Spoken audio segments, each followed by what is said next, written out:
Graça e paz, igreja. Queria convidar os irmãos a abrirmos nossas Bíblias na Epístola de Paulo aos Colossenses, prosseguindo no texto. No capítulo 4, estamos chegando no finalzinho, né? Capítulo 4, versículos 2 ao 6. Colossenses 4, versículos 2 ao versículo 6. Diz assim a palavra de Deus: Dediquem-se à oração, estejam alerta e sejam agradecidos. Ao mesmo tempo, orem também por nós, para que Deus abra uma porta para a nossa mensagem, a fim de que possamos proclamar o mistério de Cristo, pelo qual estou preso. Orem para que eu possa manifestá-lo abertamente, como me cumpre fazê-lo. Sejam sábios no procedimento para com os de fora. Aproveitem ao máximo todas as oportunidades. O seu falar seja sempre agradável e temperado com sal, para que saibam como responder a cada um. Vamos ter mais uma palavra de oração, irmãos. Senhor Deus e Pai, diante da Tua Bíblia, diante da Tua palavra, diante desse texto inspirado, que é o seu próprio falar à Tua igreja, nós aqui, Senhor, nos abrimos, nos debruçamos e nos curvamos a Ti, pedindo a Ti que o Senhor ministre a nós, que o Senhor nos dê a porção do Espírito, que o Senhor fale ao nosso coração, que o Senhor traga a Sua mensagem, Senhor, sendo nós apenas um instrumento que tem a honra e o privilégio de compartilhar a Tua palavra. Venha o Senhor fazer a Tua obra, só aquilo que o Senhor pode fazer. Só o Senhor pode tornar essa palavra vida em nosso coração. Só o Senhor pode mudar o nosso ser por meio do poder da palavra no Seu Espírito Santo. Esse é o nosso rogo a Ti, Senhor. Nós não queremos apenas ouvir uma vez mais. Nós não queremos ter mais um encontro. Pelo contrário, queremos que aqui, e rogamos a Ti, o Senhor, por meio da Tua palavra, faça o que o Senhor quer fazer na Tua igreja. Ministra-nos, alimenta-nos, orienta-nos, corrige-nos, direciona-nos. Nós somos totalmente dependentes de Ti. O Senhor é a fonte da vida, o Senhor é a fonte de toda sabedoria. Por isso nós nos voltamos a Ti e a Ti rogamos, e em Ti nós esperamos, Pai Santo. Em nome do Seu Filho Jesus, fala conosco, te pedimos. Amém. Aleluia. Que canção tão maravilhosa. Nós cantamos, né? Canções tão maravilhosas. Nós cantamos. E um dos versículos que nós vamos compartilhar, nós cantamos aqui. O Verbo se fez carne e habitou entre nós. Graças a Deus pelo Verbo, Cristo, o Verbo, a palavra. Está lá no Evangelho de João, né? No capítulo 1, versículo 14, né? O Verbo se fez carne e habitou. A palavra ali, esquino, né? Do grego, quer dizer, ele armou o seu tabernáculo. Ele armou o seu tabernáculo aqui no nosso meio, né? Sendo ele o templo, né? Nós vimos isso aqui anteriormente também. Ele sendo o templo. Estou meio perdido aqui com esse tablet, irmãos. Desculpe, tá? Mas eu já dou um jeito. Tá dando certo. Bom, nós estamos chegando ao final, né? E o que nós vimos até agora, só para contextualizar, porque foi falado antes, né? A Epístola de Paulo aos Colossenses, ela traz revelações espirituais e revelações doutrinárias, teológicas, muito profundas e muito elevadas ao mesmo tempo. E só que quando ele vai chegando ali, né, no capítulo 3, aí ele faz essa transição de trazer essa palavra elevada, palavra às vezes de difícil compreensão, e que trata de assuntos que estão além da compreensão humana. Ele vai trazendo ela para para o palpável, né? Do abstrato para o concreto, para a nossa vida prática. E aí ele vai falar do nosso relacionamento na igreja, de uns com os outros. Ele fala também do nosso relacionamento familiar, esposo e esposa, pais e filhos. E vai também tratar do nosso relacionamento profissional, né? No caso lá, senhores e servos, servos e senhores. E agora, trazendo para nós, no caso, empregadores e empregados, trabalhadores, chefes, subordinados. E agora ele traz um novo enfoque. Um problema, assim, eu vejo às vezes, de muitas igrejas da atualidade, é que às vezes o viver de igreja ele é tão bom, né? Ele tende a ser bom, né? Apesar dos percalços, apesar de nós mesmos, do nosso caráter. Às vezes ele passa a ser tão agradável que a igreja ela fica muito autocentrada, né? Ela fica muito envolvida consigo mesma e com suas próprias atividades. E aí nessa última parte aqui, o apóstolo Paulo ele vai falar e ele usa um termo interessante. Ele usa o termo os de fora. Aqueles que são de fora do nosso convívio de igreja. E ele vai abordar justamente o nosso relacionamento enquanto filhos de Deus, nosso relacionamento com as pessoas de fora da comunidade cristã. Então nós vimos, só relembrando aqui, a supremacia de Cristo na velha criação e na nova criação, no capítulo 1. Ainda vemos que nós experienciamos essa supremacia por meio do nosso aprofundamento, do nosso aumento do conhecimento de Deus, do conhecimento da vontade de Deus e do conhecimento da pessoa de Deus. Está falando de relacionamento e ele está falando também de dedicação ao estudo, né? Evidentemente. Ele faz uma oração inicial pelos colossenses.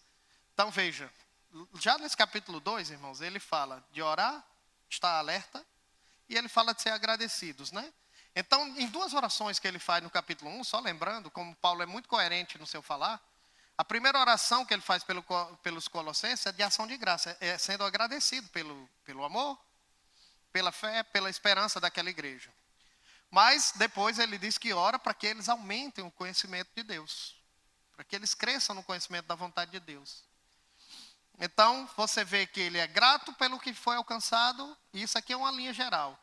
E ele também, ele é grato pelo que foi alcançado, mas ele vê que é necessário avançar. E nós vamos ver isso aqui. Ele fala que nós fomos libertos, fomos transferidos de reino, sendo nós começamos a estudar de manhã, aqui com o irmão Valdeir, a primeira aula sobre eclesiologia, né? A doutrina da igreja. E dentre as diversas metáforas que o Novo Testamento usa, para nos explicar, para nos dar uma visão a respeito do que é essa coisa chamada igreja, ele também ele nos trata como embaixadores, né? Então a igreja como uma embaixada. O Valdeir falou, a igreja é o reino de Deus. A igreja não é o reino de Deus. O reino de Deus é mais abrangente do que a igreja. A igreja ela tem um início e o reino de Deus ela é eterno. Mas ela é nesse mundo uma embaixada, uma representação desse reino. E aí Paulo está dizendo aqui em Colossenses que nós éramos desse reino caído, desse mundo, que também é o que nós lemos também no texto de hoje, lá em Efésios capítulo 2, com o irmão Ricardo, né? Que é o quê? Ele nos libertou do império das trevas. Não, isso aqui é Colossenses, perdão. Ele nos deu vida, estamos nós mortos nos nossos delitos e pecados, nos quais andávamos outrora, segundo o curso desse mundo, segundo o príncipe da potestade do ar, não é isso? Então o mundo ele tem um imperador, que ele chama um principado, um poder, que domina sobre esse mundo. Nós estamos nesse mundo, mas nesse mundo nós somos estrangeiros e peregrinos e somos representantes de um outro reino. Nós éramos desse reino, estávamos mortos, mas ele nos deu vida e nos transportou de um reino para o outro. E agora a igreja é essa embaixada. Ela é uma luz no meio das trevas. Ela é o sal dessa terra. Quando o Senhor diz, vós sois a luz do mundo, ele diz, não se pode esconder uma lâmpada debaixo de um balde, né? Não se coloca uma lâmpada debaixo de um balde, mas se coloca no velador, se coloca no lugar alto, né? Onde ele ilumina ali a casa. E ele diz, não se pode esconder uma cidade edificada sobre os montes. Eu me lembro uma vez eu viajando, eu e o Alexandre no interior do Nordeste, estávamos procurando uma cidade que ficava numa serra. E a gente estava meio perdido, né? O GPS deu uma desviada, a gente desviou aí uns 300 quilômetros, né? Mas a gente via a cidade em cima da montanha, por causa das luzes da cidade. E aí a gente entende bem o que o Senhor está falando. Não se pode esconder uma cidade edificada sobre um monte. E nós sabemos que a igreja, na sua consumação, na consumação do seu propósito, a igreja ela vai ser uma cidade, eis o tabernáculo de Deus com os homens, né? Nós seremos a Nova Jerusalém, vivendo eternamente com o Senhor. Só que aqui a gente está aqui, outra coisa que o irmão Valdeir falou, né? Sobre a igreja triunfante e a igreja militante.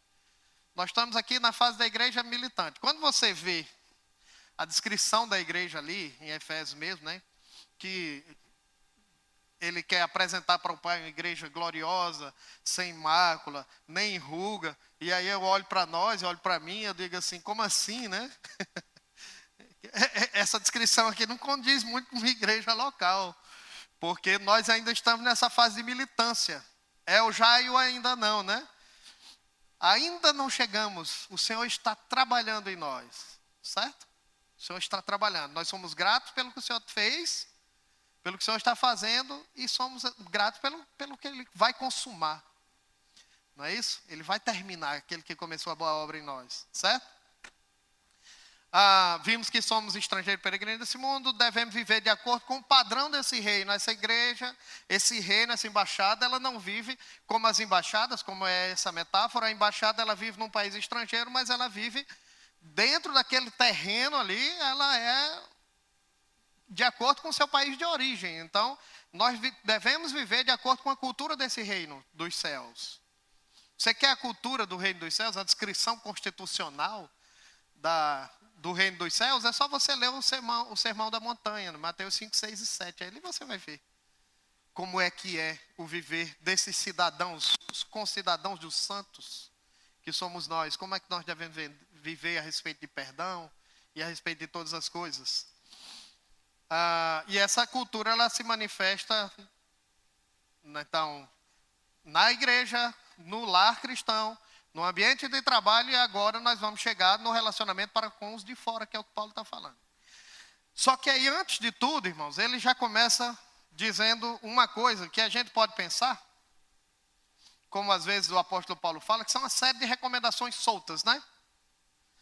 Às vezes ele vai dizer, orai sem cessar, né? E aí aqui ele está dizendo, dediquem-se à oração.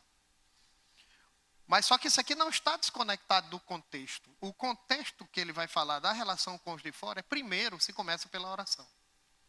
Certo? E estejam alertas. Quando você fala de oração e de estar alerta, quem vocês lembram? Vigiai e orai, para não cair em tentação. Quando você lê isso aqui, é a primeira coisa que você lembra, né? É a recomendação do Senhor. Você deve orar e deve vigiar, deve estar alerta, preste atenção. Porque, irmãos, a igreja, ela está num país estrangeiro, só que esse país ele não é aliado, né? Normalmente as embaixadas, elas ficam num país aliado. Quando um país rompe relações diplomáticas, a primeira coisa que ele faz é expulsar a embaixada daquele país do seu território. Nós não. O nosso inimigo não tem, apesar de tentar, esse poder de nos expulsar desse território, porque na verdade ele é usurpador, né? A terra e tudo pertence a Deus. Então, nós somos uma embaixada num país que não é nosso aliado. Ele é nosso inimigo. Certo? Então, nós estamos cercados de inimigo. E aí, a oração, irmãos, é porque a gente precisa se lembrar de uma coisa. Em João 15, 5, né? O Senhor fala assim, eu sou a videira e vós os ramos.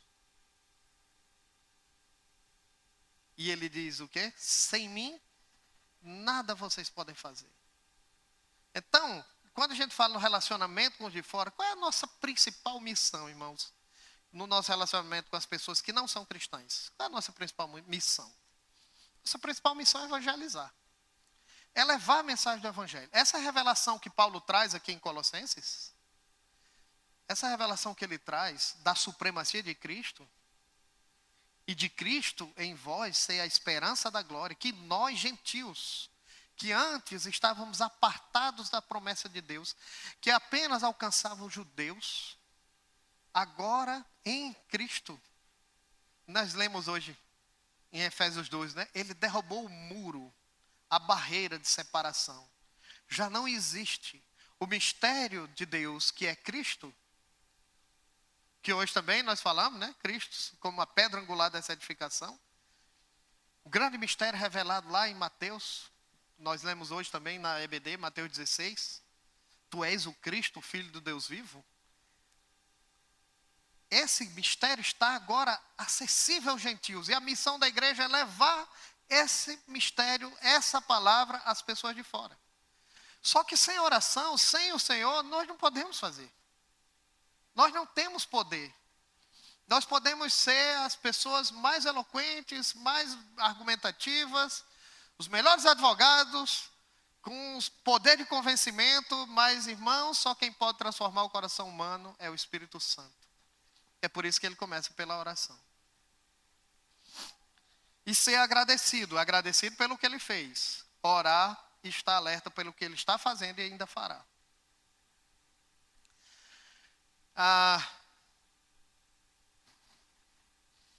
Então nós somos agradecidos.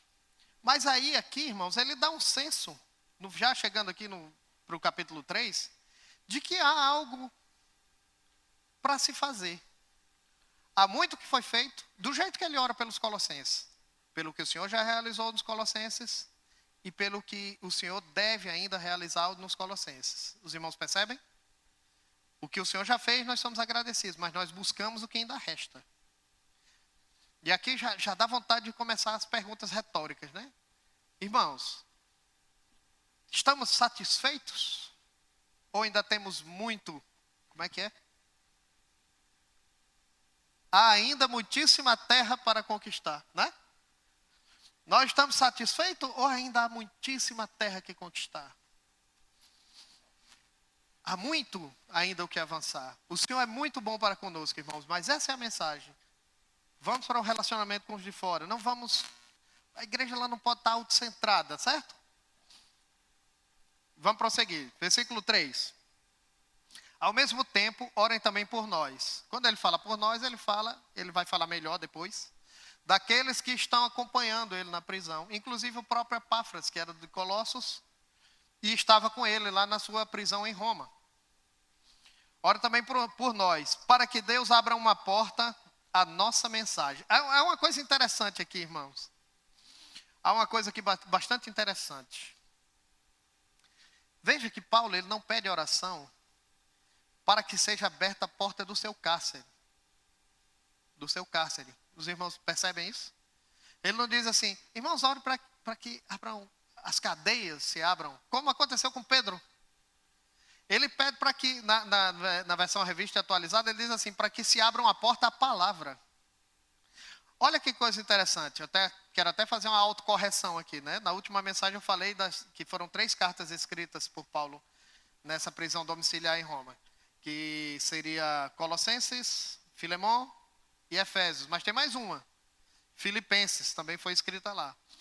E olha a riqueza da palavra que chega para nós, estamos nós aqui compartilhando, quase 2000 anos depois, de como realmente a porta a essa palavra, a essa mensagem foi aberta. E como os gentios foram alcançados por meio da obra desse apóstolo, por meio da obra do Senhor, através dele, né? Então, veja que Paulo, ele tem, quando você vê lá no versículo 4, só dando um pulinho, depois a gente volta para lá, ele diz assim, ó. No final, ele diz assim, orem para que eu possa manifestá-lo abertamente, como me cumpre fazê-lo. Paulo, ele tinha um senso de dever. Ele tinha um senso de dever. Antes dele estar preso aqui em Roma, ele fez uma viagem até Jerusalém. Por onde ele passava, se você for pegar ali os capítulos 19, 20, de Atos dos Apóstolos, por onde ele passava, os irmãos diziam, não vá para Jerusalém, porque você vai ser preso. Inclusive tem um profeta que vai lá, pega o cinto dele, amarra as mãos e diz: olha, é isso que vai acontecer com o dono desse cinto, se ele for para Jerusalém. E Paulo sabe o que ele diz lá em 20, 24 de Atos? Ele diz assim: todavia não me importo, nem considero minha vida de valor algum para mim mesmo. Não parece esses apóstolos, entre aspas, de hoje em dia, que vivem tudo em carro blindado e cercado de segurança, né? Ele está falando que para ele a vida dele não é preciosa. A vida não tem valor nenhum para mim mesmo. Se tão somente puder terminar a corrida, completar o ministério que o Senhor Jesus me confiou e testemunhar do evangelho da graça de Deus. Paulo tinha um senso de dever, ele tinha um senso de chamamento. Irmãos, nenhum de nós aqui tem o mesmo chamamento de Paulo. Nenhum de nós. Mas cada um de nós tem um chamamento. Cada um de nós tem um dever para com esse Senhor. Cada um de nós precisa estar muito consciente de para que foi chamado. E qual é a sua parte que cabe nesse ministério. E é por isso que Paulo encoraja os irmãos. O Senhor nos dotou de dons para o exercício desse ministério, certo? Paulo era esse, ele tinha esse senso aqui. E ele vai falar que essa igreja ela deveria ser continuamente aperfeiçoada, irmãos. E é por isso que, ainda que estejamos plenamente satisfeitos em Cristo, é assim que devemos viver, nós não podemos estar satisfeitos com a nossa situação. Acomodados no sentido de, tá bom até aqui. Tá certo? São vários textos paralelos. Paulo, ao que parece, quando você compara as cartas que ele escreve ali, parece que ele tinha o mesmo encargo, o mesmo peso no coração, a mesma carga que ele tinha que compartilhar com a igreja. Lá em Efésios 4, do 14 a 16, ele diz: o propósito é que não sejamos mais crianças, levados de um lado para o outro pelas ondas, nem jogados para cá e para lá por todo o vento de doutrina, pela astúcia e esperteza dos homens que conduzem ao erro. Antes, e olha aqui que coisa interessante, lembrando esse versículo aqui, seguindo a verdade em amor. Olha só, essa dupla aqui que está sempre junta. A verdade e o amor. Como é que é lá a gente cantou e falou já aqui. João 1,14. O verbo se fez carne e habitou entre nós, cheio de graça e de verdade, e vimos a sua glória, glória como a do unigênito do Pai. Não é assim que diz lá? Não é assim que diz o versículo? Cheio de graça e de verdade. Aqui é seguir a verdade em amor. A graça, irmãos, nada mais é do que a manifestação do amor de Deus.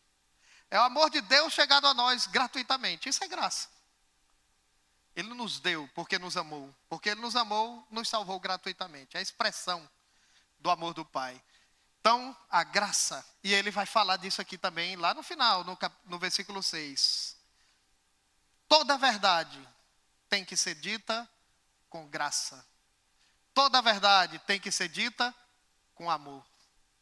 Não podemos esquecer isso aí, tá bom? Vamos para frente. Então, seguindo a verdade em amor, cresçamos em tudo naquele que é a cabeça, Cristo. Dele todo o corpo, ajustado e unido pelo auxílio de todas as juntas, cresce e edifica-se a si mesmo em amor, na medida em que cada parte realiza a sua função. Nós precisamos, irmãos, crescer no nosso comissionamento. Isso é uma verdade urgente para a igreja. Irmãos, nós somos salvos gratuitamente. Uma vez sendo salvos pelo Senhor, Ele pagou pelos nossos pecados. O nosso escrito de dívida foi perdoado. Mas, irmãos, devemos sempre ter em mente que nós vamos prestar conta diante do Senhor daquilo que Ele nos confiou à igreja. Não podemos esquecer disso. Tá certo? O Senhor, Ele vai nos recompensar de acordo com o nosso serviço a Ele também. Isso aí é uma coisa que não podemos esquecer e nem devemos confundir uma coisa com a outra. Eu não estou falando de obra para ser salvo.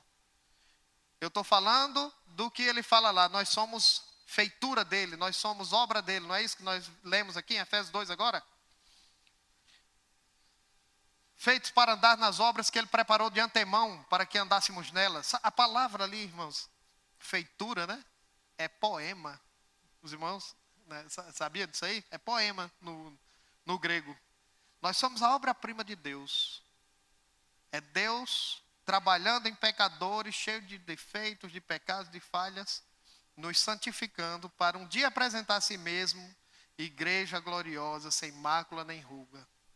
Essa é a obra-prima de Deus, é o que Ele está fazendo. E eternamente será glorificado pelo que Ele fez, porque é a obra dEle, tá bom? E nos convida a, juntamente com Ele, participar daquilo que Ele está fazendo. Que maravilha, que privilégio, que honra. Nós não podemos negligenciar isso aí, irmãos, de maneira nenhuma.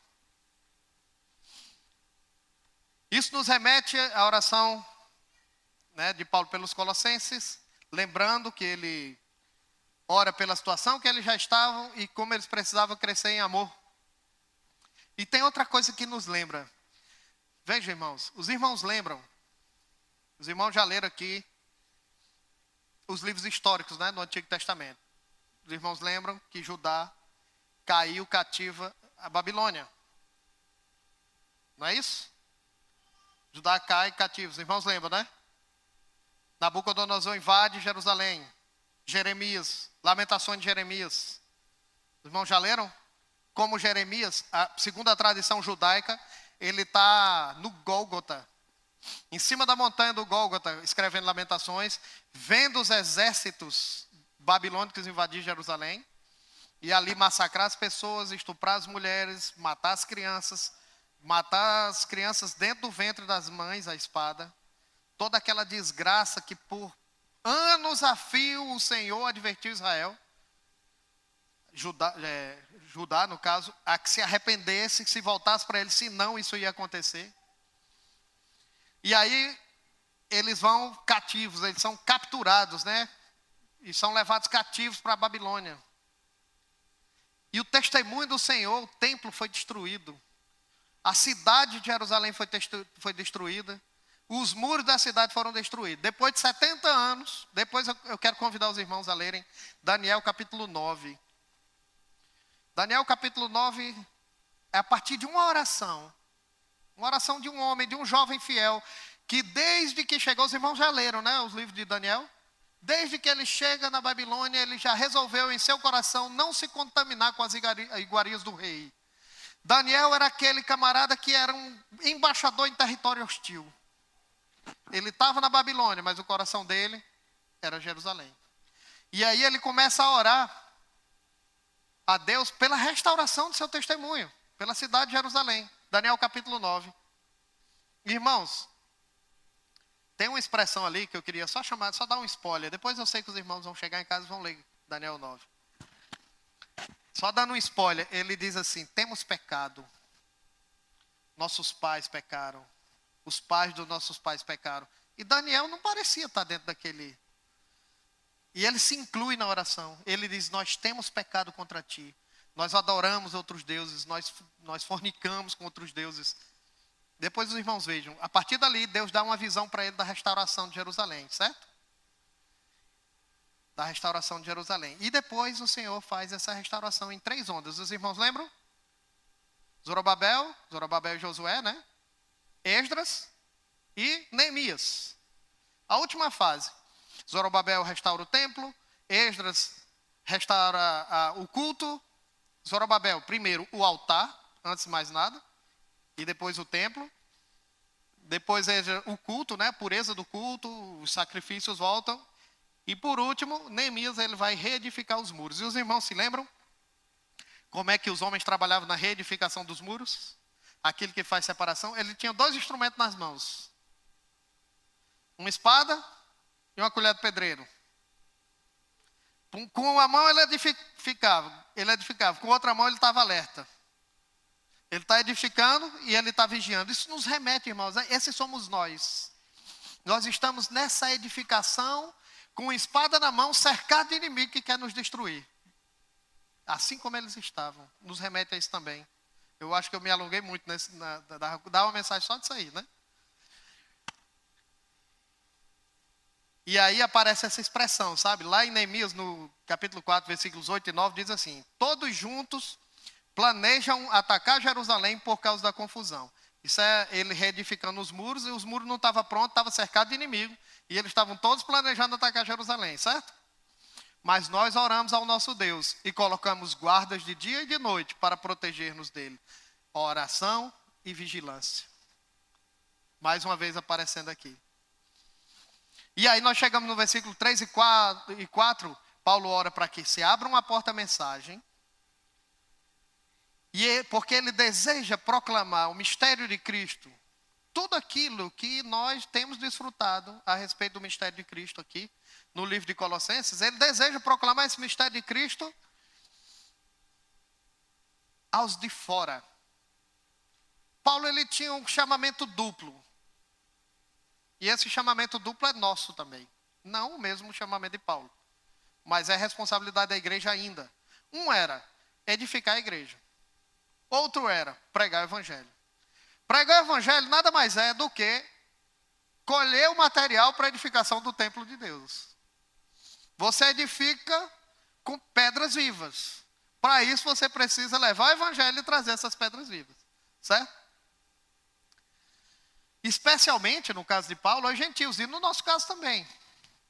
Nós somos gentios, vivemos numa nação gentílica e devemos levar o evangelho a pessoas gentílicas também, a gentios como nós.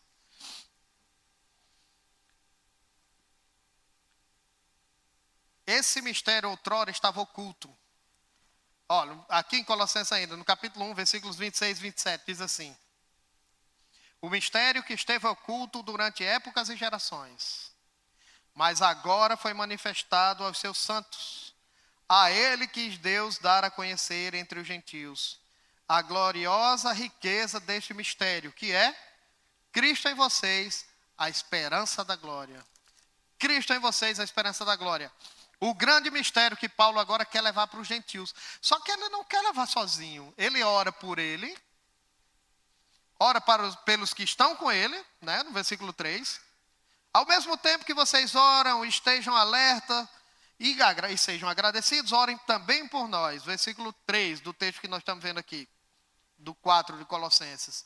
Para que Deus abra uma porta para a nossa mensagem, a fim de proclamar o mistério de Cristo, pelo qual estou preso. Paulo foi preso por isso, mas ele não está quieto. Ele já disse que nem a vida era preciosa para ele mesmo, desde que ele cumprisse o seu ministério. E sabe o que é mais interessante, irmãos? Quando chega lá, na última carta que ele escreve, 2 Timóteo, a última carta escrita por Paulo, já na sua segunda prisão, né? Na sua última prisão, quando ele já está condenado à morte. Aí você vai ver que ele fez o quê? Que ele combateu o bom combate, que ele terminou a carreira, que ele guardou a fé. E ele diz: já agora, a coroa da justiça me está guardada, a qual o Senhor, reto juiz, me dará naquele dia, e não somente a mim, mas a todos quantos amam a sua vinda. Os irmãos lembram desse texto de 2 Timóteo, capítulo 4? Paulo termina, ele está preso, sabe que vai morrer. Estou para ser derramado como libação, né? Ele fala como oferta de bebida, né? Que era o sangue dele. Ele está falando uma metáfora, ele está falando poeticamente. Ele ia ser decapitado, e o sangue dele ia ser derramado. Já estava com a data marcada. E aí ele diz: eu estou para ser derramado como uma oferta no altar do Senhor, como uma libação. Meu sangue vai ser derramado. A libação era o vinho que era jogado em cima da oferta queimada, certo? E ele está dizendo: eu vou ser ofertado daquele jeito. Eu já terminei minha carreira. Ele já não tinha mais aquele senso que ele está tendo aqui na primeira prisão. Ele está falando da sua responsabilidade e ele vai começar a falar da nossa, já. Ele ora para que a palavra, ela avance. Prisão de Paulo, em vez de ser um obstáculo para o evangelho, pelo contrário, acabou por ser um instrumento da sua proclamação. Essas cartas chegam a nós, que maravilha, né? Que maravilha. Vamos dar uma olhada aqui, irmãos, rapidinho, em Filipenses, no capítulo 1, do 12 ao 14. Diz assim: quero que saibam, irmãos, que aquilo que me aconteceu, ele está falando da prisão, certo? Lembrando, aquilo que me aconteceu tem, ao contrário, servido para o progresso do evangelho. Mesmo Paulo estando preso, né? Como resultado, tornou-se evidente a toda a guarda do palácio e a todos os demais que estou na prisão por causa de Cristo. Paulo evangelizou os próprios guardas que vigiavam ele. E no final de Filipenses, irmãos, tem uma coisa bem interessante. Ele diz assim: saúdam-os os da casa de César. Lá no final da epístola aos Filipenses. Imagina, irmãos, o evangelho, por causa da prisão de Paulo, chegou até a casa do imperador. Tá certo? É nesse mesmo sentido que ele está escrevendo aqui. Mas aí, ele chega no versículo 5, né? Voltando aqui para o capítulo 4. O versículo 4 diz: orem para que possa manifestá-lo abertamente, como me cumpre fazê-lo. O versículo 5 diz: sejam sábios no procedimento. Agora ele já não está falando do ministério dele. Agora ele direciona para o ministério da igreja. E agora, por meio da palavra, o Espírito Santo direciona para nós. É a mesma palavra de Deus. Sejam sábios no procedimento para com os de fora. Aproveitem ao máximo todas as oportunidades. Agora, Paulo trata da responsabilidade da igreja quanto à evangelização. Botando aqui de volta no contexto. Ele falou do nosso convívio de igreja, nosso convívio familiar, do nosso convívio no ambiente de trabalho. E agora ele está falando do nosso convívio com as pessoas de fora. Nosso relacionamento com as pessoas que não creem no Senhor. Ele está falando para nós sermos sábios. E aproveitar as oportunidades. Quando ele fala em ser sábio, né? A versão revista atualizada vai dizer: portai-vos com sabedoria. E aí aparece essa palavra novamente. Na Epístola aos Colossenses. Sabedoria. Essa palavra ela aparece aí pelo menos 4 vezes antes, né? Em 1:9, 2:8, 2:3, 3:16. Paulo vai dizer que em Cristo é onde estão ocultos todos os tesouros da sabedoria. Estão nele. E agora essa sabedoria que nós estudamos aqui como conceito teológico, né? Sobre ele é tudo isso que ele é de fato. Paulo está dizendo que essa sabedoria agora nos direciona, nos conduz no nosso trato com as pessoas que não são cristãs. Ele não está só aqui querendo que nós tenhamos uma compreensão intelectual da sabedoria de Deus. Ele está querendo que isso influencie, que isso guie, que isso norteie, oriente o nosso trato com as pessoas de fora, em Cristo. Tudo isso, irmão, é desdobramento do 3:17, que ele diz: tudo o que fizerem, seja em palavra e em ação, façam em nome do Senhor Jesus, dando por meio dele graças a Deus Pai. Fazer em Cristo. Nosso relacionamento com os de fora é um relacionamento em Cristo, com sabedoria, aproveitando toda a oportunidade.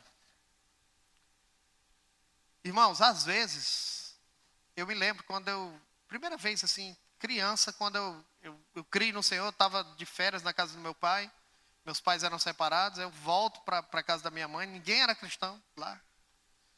E eu me lembro, o primeiro contato que eu tive com minha vizinha, né, com a dona Maria, que, diga-se de passagem, é sogra da nossa irmã mais velha. Minha irmã casou com um vizinho de muro, né? Graças a Deus, é um homem de Deus hoje. Na época ninguém era cristão. Eu cheguei lá, menino perdido, né? E eu me lembro que eu não tinha trato com a dona Maria, nem tinha respeito. Eu tinha 9 anos de idade, eu pegava a Bíblia e dona Maria era muito católica, né? E eu chegava, eu me lembro uma vez a dona Maria me dizendo assim: só falta você agora me condenar ao inferno. Não tinha sabedoria nenhuma. Mas, irmãos, olha, graças a Deus ela é uma doce irmã hoje, viu? Graças ao Senhor. Ela, o filho dela, os filhos dela. Graças ao Senhor. O evangelho se alastrou, né? O evangelho ele tem esse poder de Deus. Ele é o poder de Deus para a salvação de todo aquele que crê. Mas não tinha sabedoria, eu era um menino, né? E nós vemos agora que nós não temos mais que ser como meninos, né? Mas diz também que nós temos que aproveitar as oportunidades. Às vezes, você não sabe se verá aquela pessoa novamente. Você não sabe se você ou ela vai ter oportunidade. Então nós precisamos pedir sabedoria a Deus. É por isso que ele começa dizendo: persevere na oração. Tá certo? E aqui também é importante perceber que essa recomendação de evangelização vem depois de tratar de uma série de coisas. Sabe por quê, irmãos? Que ele tratou da mudança do nosso guarda-roupa, né? Os irmãos lembram, né? Da mensagem do irmão Valdeir? Nos despojar das coisas da velha criação, da nossa velha maneira de agir, e nos revestir com todas as virtudes da nova criação em Cristo Jesus. Ele vai tratando disso e vai colocando isso na prática, no viver familiar, no viver de igreja, no viver da relação de trabalho, que no contexto histórico dele era também dentro do lar. Sabe por que ele trata isso primeiro, antes de chegar nesse ponto aqui?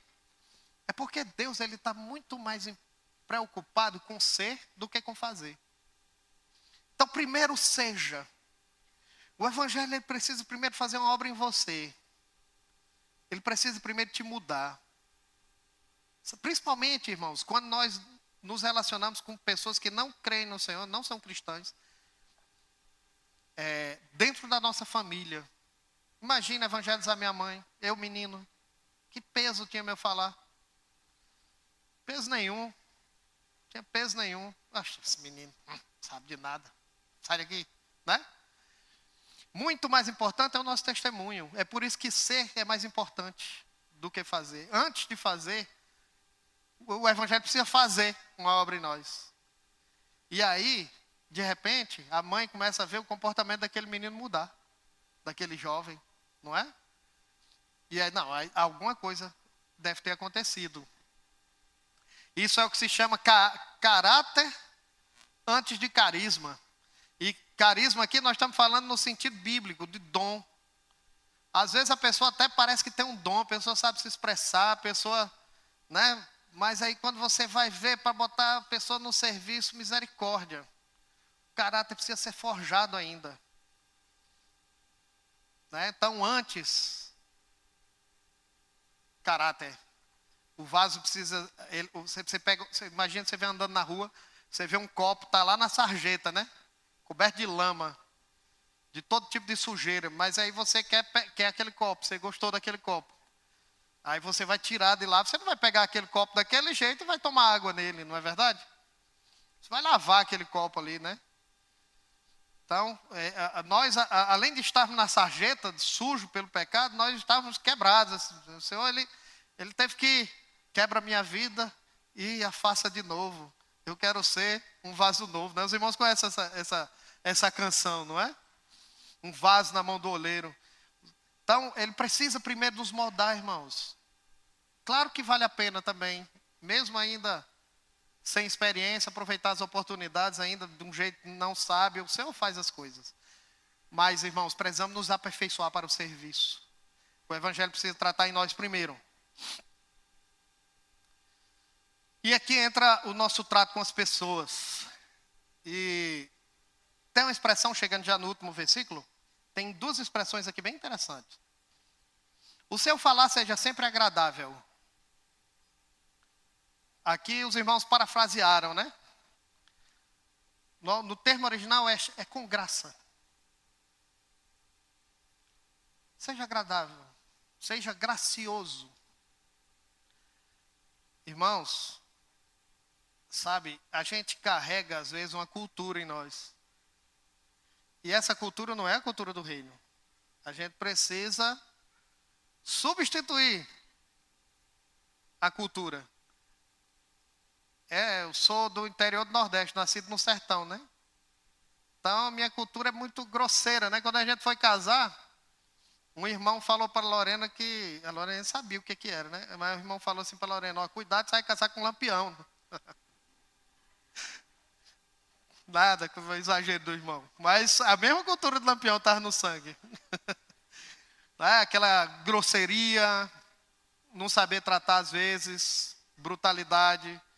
E aí o Senhor ele vai como um vaso novo, fazendo de novo, tratando o nosso caráter, nos tornando agradáveis no jeito de falar com a pessoa. Não como eu chegava a dizer, olha aqui, Dona Maria, que Isaías diz assim, que nada sabe os que conduzem procissão, seus ídolos mudos. Né? Vai me condenar ao inferno, Cleiton. Então, porque bruto, né? Bicho bruto, pedra bruta, tinha que ser lapidado. Nós somos essas pedras, olha, irmãos, lembrando aqui que a gente compartilhou, né? A igreja são um bocado de pedrinha aqui colocada uma em cima da outra, né? E não pode ter brecha não, tá? Não tem brecha no templo de Deus, é tudo juntinho assim, ó. Tem contato, a pedra com a outra. Quando chega lá na Nova Jerusalém, são tudo pedra preciosa. Né? Você começa a ver ali é pedra preciosa, é ouro transparente. Nunca vi ouro transparente, na Nova Jerusalém tem ouro transparente. Como vidro, límpido, né? Assim que fala. Irmãos, nós somos pedras brutas. E diamante, irmãos, só se lapida com diamante. Não tem nada que lapide diamante. Só diamante. Então, sabe o que vai acontecer? Daqui para lá? Na igreja militante? Para que ela seja triunfante? Atrito. É lixando. Com ponta de diamante em cima de diamante. Aí tem umas partezinhas que são mais frágeis, né? A partezinha que é mais frágil, ela vai sendo lapidada, vai sendo arrancada. É doloroso, irmãos. Ninguém falou que era fácil. Nós falamos hoje, mencionamos, né? 1 Coríntios 3, que vai falar da edificação, que ele diz, vós sois lavoura de Deus, edifício de Deus. Lavoura de Deus, edifício de Deus sois vós. Aí tinha um irmão que ele brincava e dizia assim, Jesus nunca disse que era fácil, ele sempre disse, edifício de Deus. Porque, na verdade, irmãos, o caminho, ele é estreito. O caminho leva à cruz. A edificação não existe sem passar pela cruz. Sem passar pela mortificação do nosso velho homem. Sabe por quê, irmãos? Porque nós temos esse tesouro em vaso de barro. O que a luz... Existe uma diferença entre lâmpada e luz, né? Os irmãos sabem que é a diferença de lâmpada e luz, né? Isso aqui é uma lâmpada. Isso ali, ó. A lâmpada. Se apagar, ela continua sendo uma lâmpada, mesmo sem luz. Luz é o que ela emite. Nós somos lâmpada. Certo? A luz é o Senhor. Então, às vezes, né, nas nossas andanças por aí, a gente vai sujando essa lâmpada aí. E vai perdendo o brilho. Aí o Senhor precisa ir lá e limpar. Esse é o processo, irmãos. Não tem o que fazer, não. Mas nós temos um comissionamento. Queria só dar uns conselhos aqui, tá, irmãos? Se conselho fosse bom, diz que vendia, né? Ninguém não se dava, né? Mas eu vou dar aqui uns conselhos aqui no trato com os de fora, tá? E se vale para o trato com os de fora, evidentemente vale no trato com os de dentro também. Aqui é pressuposto, tá bom? Aprenda a ouvir no trato com as pessoas. Às vezes a oportunidade, ela só vai aparecer quando você ouve a pessoa. Às vezes a pessoa quer se abrir com você e você não dá a oportunidade dela falar. E ali, o problema que ela está passando é onde você vai achar a oportunidade de ministrar o evangelho para ela. Não fale tanto de si mesmo. Procure não falar tanto de si mesmo. Né? De repente a gente não é a pessoa tão interessante quanto a gente acha que é. Mas nós temos um tesouro no vaso de barro. Nós temos um grande mistério que foi revelado, que estava oculto dos séculos e das gerações. Cristo, nós temos algo, né? Spurgeon, ele dizia que pregar o evangelho é um mendigo dizendo para outro onde é que se encontra pão. Um mendigo dizendo para outro, olha, eu sei onde tem pão, eu também passei muita fome. Não queira ter a história mais interessante do que a do outro. A pessoa vem lhe falar uma história e tu já tem uma em cima. Você nem prestou atenção no que a pessoa disse direito, sabe? A pessoa se sente como que desvalorizada, como se estivesse numa competição. Eu digo isso porque isso é muito comum na nossa cultura. E nessa cultura hoje que todo mundo quer ser importante, misericórdia. fale de forma diferente do mundo. Olha que coisa interessante. Ele fala aqui, né? Se eu falar seja gracioso, seja agradável, seja cheio de graça. E, o que mais? O que ele fala? Outra coisa? Temperado com sal. O que é temperado com sal, né, irmãos? É um termo não muito fácil de se entender, a não ser dentro do contexto inteiro do Novo Testamento e até do Antigo Testamento. Em Efésios 4:29 diz assim, para a gente tentar entender o que significa isso. Quantos irmãos procuram tomar água?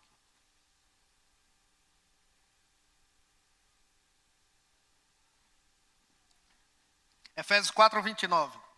Nenhuma palavra torpe saia da boca de vocês, mas apenas a que for útil para edificar os outros, conforme necessidade, para que conceda graça aos que ouvem. Está vendo? Olha que coisa interessante. A graça aparece lá em Colossenses e aparece aqui em Efésios. No que você fala. Falar com graça. Agradável. Falar cheio de óleo. Em vez de areia. Né? Mas aí, lá ele fala do sal e aqui ele fala de palavra torpe. A palavra torpe, que é traduzido como torpe aqui, é do grego sapros. Sapros significa podre. É isso que a palavra significa. Palavra podre. E o sal, irmãos, ele era utilizado na antiguidade, até hoje, né? Hoje minha esposa nos brindou com um arroz carreteiro. O arroz carreteiro estava muito bom. E o arroz carreteiro ele é feito com uma carne chamada charque, né? Os irmãos sabem disso, né? O que é a carne de charque? É uma carne embebida em sal, né? Até ela desidratar completamente, ali ela não estraga. O sal ele era utilizado para conservar a carne, para que ela não apodrecesse. Um falar com sal. O mundo, irmãos, tem um jeito de falar. Ele tem uma forma. Né? Cada 4 palavras, 5 palavrões. Xingamento. Vulgaridades. Essa é a fala do mundo. É assim em todo lugar. Todo lugar. A gente é cercado disso aí. Nossos ouvidos são entupidos dessas coisas. Que a nossa boca não seja. Que a nossa boca seja cheia de graça. E seja cheia de sal. Onde não apodrece. Na nossa boca não deve sair nenhuma palavra podre. O Senhor nos guarde na nossa forma de falar. Falar a palavra de Deus, irmãos, é alimentar pessoas famintas. Nem só de pão viverá o homem, mas de toda a palavra que procede da boca de Deus. Isso é um falar cheio de graça, falar que alimenta com o pão da vida. O Senhor disse, João 6,63, as palavras que vos tenho dito são espírito e são vida. Falar Cristo. Falar do mistério de Cristo revelado. Olhe, você, gentil, estava apartado das promessas, você estava condenado. Há uma saída para você e para mim. Jeremias diz em 15:16 do seu livro, quando achei tuas palavras, eu as comi. É alimento, irmãos. E sabe o que é interessante, irmãos? Jesus fala que a boca fala, né? O que está cheio o coração. Isso é lá em Mateus 12, 34, 35. Com o que nós temos nos alimentado? Irmãos, pregar a palavra de Deus. Esses dias, numa reunião, o Valdeir falou assim, para cada mensagem, são 10 horas de estudo, no mínimo. O que é feito essas 10 horas? Você se enche. Você vai se enchendo da palavra, buscando o Senhor em oração. E aí você pode falar daquilo que o seu coração está cheio. A evangelização é a mesma coisa. A comunhão com os irmãos é a mesma coisa. É a mesma coisa. Sabe, irmãos? No nosso trato uns com os outros, graça, sal, azeite, é pão, irmãos. Olha, o pão que o Senhor está falando, né? Qual é o pão? Hoje nós vamos partir o pão, né? Tá bem. Nós vamos partir o pão. Na ceia que o Senhor partiu, era Páscoa judaica, era pão ázimo, né? A receita do pão ázimo, está lá em Levítico, acho que capítulo 2, Capítulo 2 de Levítico, se eu não me engano. Não me recordo de 100% não. Depois os irmãos me corrigem se eu estiver errado. Tem lá. Olha o que é que vai. Vai a fina flor de farinha, que nada mais é do que João 12, né? Se o grão de trigo cair na terra, não morrer, fica ele só, mas se morrer, produz muito fruto. O Senhor é o grão de trigo que caiu na terra, gerando muito fruto, muitos grãos de trigo. Nós aqui, ó, frutos, frutificou. Espero que seja trigo, espero que não tenha joio. Esse trigo ele é moído, quebrado a casca, misturado com azeite. Não é? Zacarias, capítulo 12. O que é o azeite, irmão? Não por força, nem por violência, a visão das oliveiras, mas pelo meu espírito. E sal, olha a receita do pão aí. Sal de novo. Fale com sal, irmão. Fale com Cristo. Fale azeite. O azeite, irmão, o motor do carro sem azeite, irmão, sem óleo, vai danificar. Nesse atrito entre as pedras, precisa ter azeite nesse meio aí. Mas mesmo assim, a casca precisa ser quebrada. Mesmo assim, você vai sofrer no atrito e vai ser lapidado. E assim nós vamos poder alimentar outros com aquilo que nós fomos alimentados. E aí ele fala ainda, temperado com sal, para que saibam como responder a cada um. E aqui, irmãos, eu vou finalizar.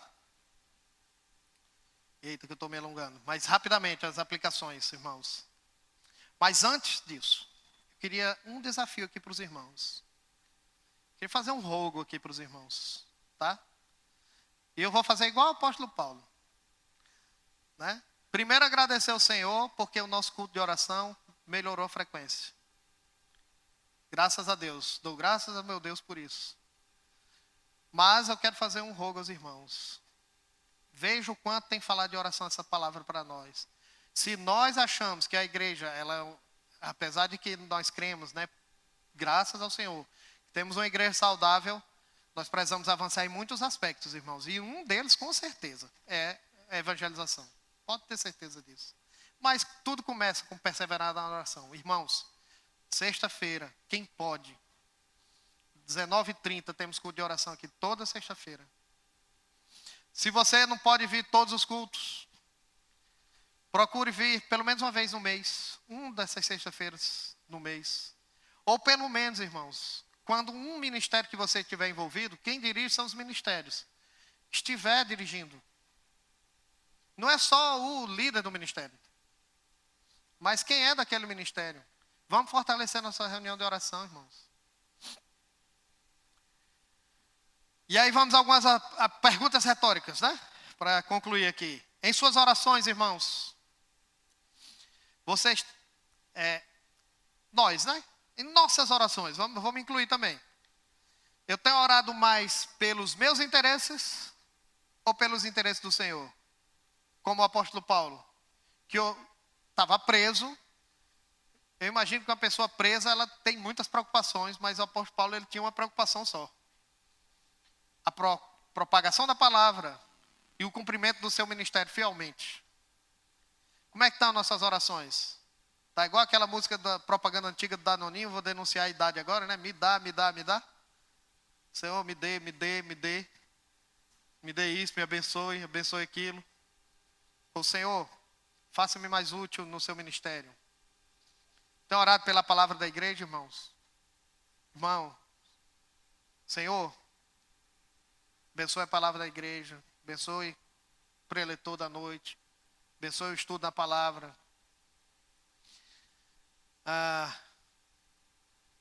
Quando nós temos visitantes, para que a palavra alcance o coração do visitante, faça aquilo que só o Senhor pode fazer. Por mais habilidoso que seja o pregador ou menos, quem vai fazer a obra é o Espírito Santo no coração. Os irmãos lembram de orar por isso?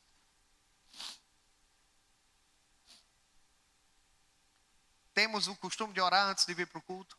Senhor, estou indo para o seu culto. Estou indo cultuar ao Senhor com meus irmãos, adorá-lo, servi-lo. Senhor, abençoe todos os serviços, abençoe o ambiente, abençoe o louvor, abençoe a palavra, abençoe o ministério das crianças, abençoe-nos com o Senhor mesmo, antes de vir para o culto. Tem orado pela salvação de alguém em especial?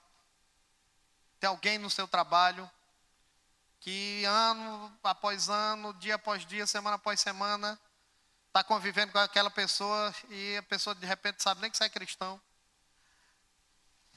E você precisa levar o evangelho para aquela pessoa porque ela está se perdendo. Como está sendo esse trato com as pessoas de fora? Como está sendo o nosso trato com as pessoas de fora, né? Que tal fazer uma lista, irmãos? Lembrar de algumas pessoas para orar sempre por elas, pela conversão delas. Tal, só uma proposta. Não precisa ser muito, não. Muito comprida a lista, não. 2, 3 pessoas ali que você tem contato. Senhor, me dê a oportunidade de pregar evangelho para aquela pessoa.